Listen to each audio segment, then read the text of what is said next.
Welcome to Jana times. మాగలం ప్రజాపక్ష సమస్యలకు అత్యుత్తమ పరిష్కారం విజేత కంటి వైద్యశాల.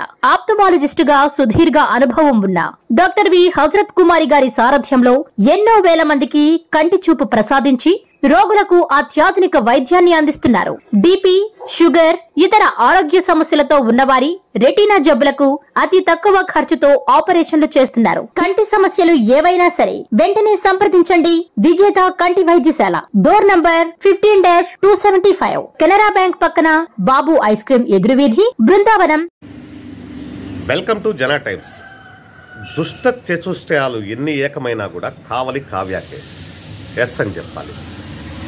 దాదాపు 1.5 సంవత్సరం నుంచి కావలి టీడీపీ బలోపేతం చేయడంలో కావ్య కృష్ణారెడ్డి పూర్తి స్థాయిలో సక్సెస్ అయ్యాడని కూడా చెప్పచ్చు.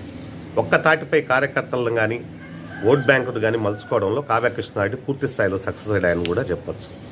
ఇదే క్రమంలో ఇంతకు మునుపు కూడా అతన్ని వైఎస్ఆర్సీపీ పార్టీ నానా రకాలుగా వేధించి అతన్ని మానసికంగా కుంగదీసిన విషయం కూడా కావలి పట్టణ ప్రజలు ప్రతి ఒక్కరికి తెలిసిన విషయం.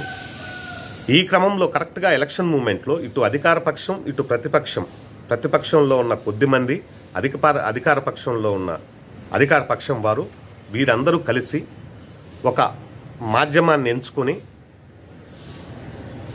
వారి ద్వారా నెగిటివ్ పబ్లిసిటీ భారీ స్థాయిలో కావ్య కృష్ణారెడ్డి పైన చేయించడం ఇటీవల అందరికీ తెలిసిన విషయం. కానీ టీడీపీ కార్యకర్తల్లో అయితేనేమి టీడీపీ క్యాడర్లో అయితేనేమి కావ్య కృష్ణారెడ్డి పైనే పూర్తి స్థాయిలో నమ్మకం పెట్టుకొని ఎట్టి పరిస్థితుల్లోనూ కావ్య కృష్ణారెడ్డిని భారీ స్థాయిలో గెలిపించుకునే పరిస్థితి కావలి పట్టణంలో ఏర్పడింది. కావ్య కృష్ణారెడ్డి వస్తేనే కావలి పట్టణం పూర్తి స్థాయిలో డెవలప్ అవుతుందని, ఇప్పుడు దాకా చేసింది కావలి పట్టణానికి ఏమీ లేదు అధికార పక్షం అని చెప్పి కావలి టీడీపీ పట్టణ ప్రజలు భావిస్తూ ఉన్నారు. అదేం కాకుండా కావలి టీడీపీ కార్యకర్తల్లో కానీ నాయకుల్లో కానీ ఒక బలమైన అభ్యర్థి, బలమైన సంకల్పం, బలంగా ఆర్థికంగా ఉండడం, వీటన్నిటి ద్వారా కావ్య కృష్ణారెడ్డి ముందంజలో ఉన్నాడు. కావ్య కృష్ణారెడ్డి అయితే భారీ మెజార్టీతో కావల్లో డంకా మోగించగలడని చెప్పి కూడా కార్యకర్తలు కూడా భావిస్తూ ఉన్నారు.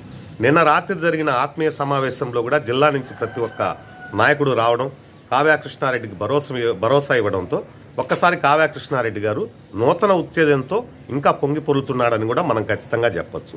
ఇక కావ్యకు భారీ మెజార్టీ 20,000 నుంచి 30,000 వరకు భారీ మెజార్టీ వచ్చే సూచన ఉందని కూడా కావలి టీడీపీ వర్గీయుల్లో స్టార్ట్ అయింది. ఈ విధంగా కావలి కార్యకర్తలు కానీ మొత్తం రావడం ఒక విధంగా అయింది.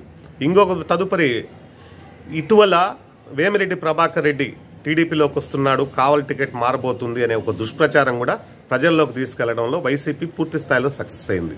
కానీ దాన్ని తిప్పికొట్టేందుకే నిన్న ఆత్మీయ సమావేశం ఏర్పాటు చేసి ఎట్టి పరిస్థితుల్లోనూ నేనే క్యాండిడేట్ అని చెప్పుకోవడంలో కావ్య కృష్ణారెడ్డి పూర్తి స్థాయిలో సక్సెస్ అయ్యాడని కూడా మనం చెప్పుకోవచ్చు.